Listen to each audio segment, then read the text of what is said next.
tahun 2020 berakhir bulan Oktober tahun 2020. Jadi moratorium dilakukan. Jadi izin yang habis tidak kita perpanjang. Jadi ini izin habisnya bulan Oktober. Tetapi karena ini peristiwanya terjadi saat ini dan Dinas SDM Provinsi sudah beberapa kali memberikan surat peringatan tentang bahaya pengelolaan tambang ini. Tetapi kan kalau langsung menghentikan kan kita tidak bisa. Nah untuk itu maka tadi malam kami sudah mengeluarkan sanksi administratif dalam bentuk penghentian izin, pencabutan izin dari tambang ini. Ini kan dikelola oleh Koperasi Pondok Pesantren. Koperasi Pondok Pesantrennya bernama Al-Azhariyah. Dan kemudian di samping ini ada dua lagi kan, ada dua tambang yang sama yang dikelola oleh yayasan. Jadi tiga-tiganya sudah kami tutup tadi malam.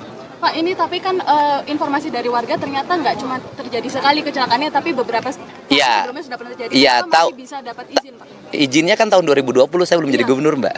Artinya dari pihak Pemprov sendiri, apa keterangan yang disampaikan dari pihak Pemprov? Ya, ada sejak ke situ begitu? Bukan, gini. Izinnya dikeluarkan tahun 2020. Ketika izin dikeluarkan tahun 2020 kan saya tidak bisa mengomentari. Izin yang 2020 kan saya menjabat 20 Februari tahun 2025 gitu loh. Kalau sejak saya memimpin sangat selektif dan bahkan saya sejak memimpin tidak mengeluarkan lagi izin tambang. Bahkan menutup. Kalau menutup saya banyak. Berarti untuk total berapa? Sudah berapa yang ditutup? Nanti tanya kepala SDM ya. Kalau saya satu-satunya tapi beberapa tambang yang kemarin kan di Kerawang sudah saya tutup. Terus kemudian kemarin di Subang sudah banyak yang saya tutup. Di kemarin juga penambangan emas yang memiliki pengusaha WNA Korea Selatan saya tutup juga. Nah, kemudian juga kita sudah menutup hampir ratusan tambang ilegal. Dan akan kita konsisten terus kita laksanakan penutupan di berbagai tempat dan Pak Kapoldanya relatif tegas. Seminggu yang lalu kita tutup tambang yang ada di Tasik. Dan mungkin dalam waktu dekat kita lagi memproses pidana penambangan di Tasik. Jadi sudah banyak langkah yang kita lakukan dan peristiwa ini peringatannya menurut keterangan Kepala SDM-nya juga baru kan, sudah berapa kali diingatkan oleh Pemprov Jabar.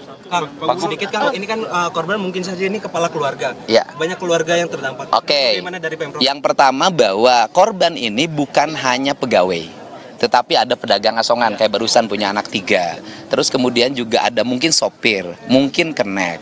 Maka keluarga-keluarga yang ditinggalkan karena peristiwa musibah ini kami menanggung biaya hidup untuk anak-anaknya.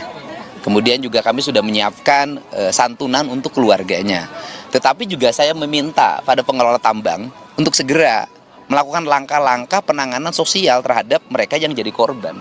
Kan tambang di sini untungnya sudah banyak. Kan harus ada sikap untuk memberikan bantuan dan tanggung jawab terhadap korban. Bagaimana jawabannya prosedur penanganan atau seperti apa untuk? Kalau saya sih mengatakan, karena saya 3 tahun yang lalu sudah ke sini, tambang ini tidak memenuhi syarat sebagai pengelola tambang. Karena 3 tahun yang lalu saya sudah datang ke sini dan saya sudah menyatakan waktu itu tambang ini mohon ditutup. Karena berjalan Pak tetap. Saya kan waktu itu belum jadi apa-apa Pak, gitu loh. Pak, terkait air, terkait sungai yang tercemar ini gimana Pak untuk Ya begini, kan aspek pidananya nanti biar Polda yang mendalami. Pidananya selain dilanggarnya standarisasi K3, juga misalnya aspek pencemaran. Kemudian kan ini Yayasan Kopontren. Benarkah Yayasan Kopontren ini benar-benar digunakan untuk kepentingan pondok pesantren atau tidak? Atau hanya menggunakan baju Kopontren saja? Nah, biarkanlah itu penyidik yang melakukan pendalaman terhadap itu. Tugas saya hari ini adalah satu ya, bersama-sama tim Basarnas untuk melakukan pencarian korban sehingga bisa ditemukan lagi. Yang kedua, memberikan tanggungan terhadap keluarga yang ditinggalkan dari sisi aspek sosialnya. Kemudian yang ketiga, mendorong agar perizinannya tidak dibuka lagi dan itu sudah dilakukan. Yang keempat, melakukan recovery lingkungan termasuk mencari pidana lingkungannya apabila terlanggar. Kang, artinya ini setelah adanya kejadian ini seluruh aktivitas tambang di Gunung Kuda akan ditutup? Semuanya sudah di malam sudah ditutup. Berarti permanen atau gimana? Tidak akan saya buka lagi. Berarti permanen? Ya sudah, tidak akan saya buka lagi. Pak Gub, untuk terkait pemulihan kondisi sungai yang akhirnya menyebabkan para petani harus... Ya itu akan kita recovery ya, karena kan PR kita terhadap kerusakan lingkungan di Jabar itu banyak ya. Dan tindakan kita ini kan kadang-kadang berhadapan dengan masyarakat itu sendiri yang menginginkan tambang itu ada. Tetapi bagi saya hari ini saya lebih memilih konservasi, pengelolaan lingkungan, penyelamatan lingkungan daripada sekedar ekonomi. Ya. Kerusakan sudah berapa hektar per sini luasan penambangan di 3 yayasan ini? Ini kan yayasannya 30 hektar seluruhnya. 30 hektar. Ya kita setelah ini juga kita akan manggil perhutani ya. Ini kan perhutani ini banyak sekali areal-areal hutan yang berubah menjadi areal tambang. Padahal kan perhutani ini adalah perusahaan pengelola hutan, bukan pengelolaan pengusaha tambang. Ini kan lagi-lagi dulu perkebunan itu menjadi PT sewa tanah, nah sekarang perhutani menjadi PT sewa lahan untuk pertambangan. Nah ini perusahaan yang BUMN yang aneh-aneh ini segera memperbaiki diri. Ini dosa ini. Berarti sebelumnya ini lahan perhutani Pak? Ini perhutani Pak. Saya panggil perhutaninya dan paling utama tata ruang. Saya minta Pemda Kabupaten Cirebon untuk segera melakukan perubahan tata ruang. Dikembalikan kembali tata ruang ini menjadi kawasan hijau, bukan kawasan pertambangan. Kang, mulai hari ini fokus dengan alam dan lingkungan. Iya. Apakah nantinya juga tidak hanya tempat ini yang akan ditindak, tapi juga tempat-tempat lain? Saya kan sudah sampaikan, sudah berapa ratus di Jawa Barat tambang yang saya tutup. Dan saya akan konsisten pada sikap itu, termasuk kebijakan saya misalnya, kebijakan pembangunan berbasis bambu. Itu kan sesungguhnya saya lagi mengamankan Jawa Barat dari eksploitasi sumber daya alam. Pak Gub pada tahun 2001 kan Pak Gub pernah mengungkapkan ini cocok untuk jadikan lokasi wisata Pak karena dianggap indah. Iya waktu itu kan karena kan waktu izinnya kan sampai 2025. Dari sisi aspek kewenangan kan saya tidak boleh mutus izin di tengah. Ya, kalau sekarang kan ada musibah, ya izinnya langsung dicabut. Apakah ada rencana untuk pembangunan wisata ke depan? Ya gimana mau jadi wisata? Tempatnya masih harus di recovery. Ini harus recovery total dulu sehingga aman untuk lingkungan. Kalau sudah aman untuk lingkungan baru kita kembangkan wisata. Ya. Siap, makasih Pak Gubernur.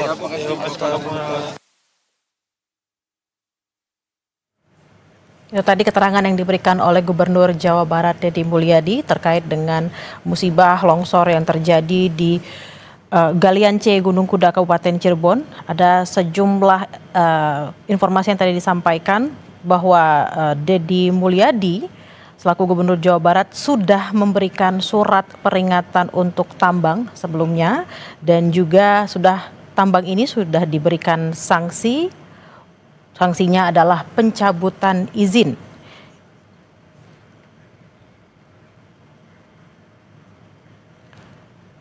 Pencabutan izin sudah dilakukan oleh Gubernur Jawa Barat Deddy Mulyadi dan tadi Gubernur Jawa Barat sempat mengatakan bahwa kira-kira 3 tahun lalu ketika dia belum menjabat sebagai gubernur sudah pernah mengunjungi tambang ini, sudah dilihat secara langsung dan memang dianggap kurang layak saat itu. Namun karena saat itu Deddy Mulyadi belum memiliki kewenangan sebagai gubernur, maka hanya bisa memberikan informasi tersebut.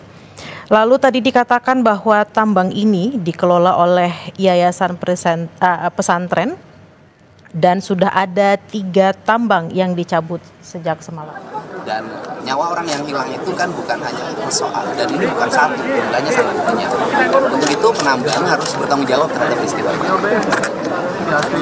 Karena peringatannya sudah dilakukan. Saya sendiri secara pribadi dulu sebelum menjadi gubernur sudah datang ke sini.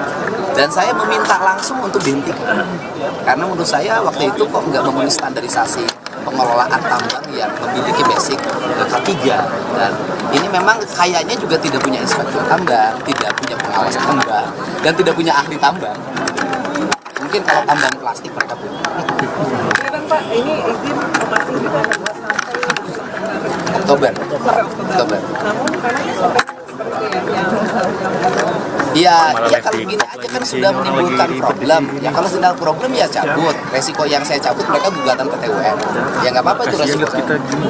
Pak, biar kejadian ini tidak terulang lagi Pak, ini apa perlu Pokoknya begini saja deh, sejak saya memimpin, kan saya sudah mengeluarkan surat edaran, larangan alih fungsi lahan, pertama kan. Kemudian yang kedua, meminta kepada SDM dan Dinas Lingkungan Hidup melakukan moratorium terhadap izin pertambangan. Yang ketiga, kita sudah menutup ratusan tambang ilegal, dan Polda Jabar sudah memproses pidana beberapa tambang ilegal. Dan yang berikutnya adalah moratorium tidak ada lagi perpanjangan izin pertambangan di Jawa Barat. Cukup kan? Cukup. Ada yang lebih tegas dari ini tanya? Oke.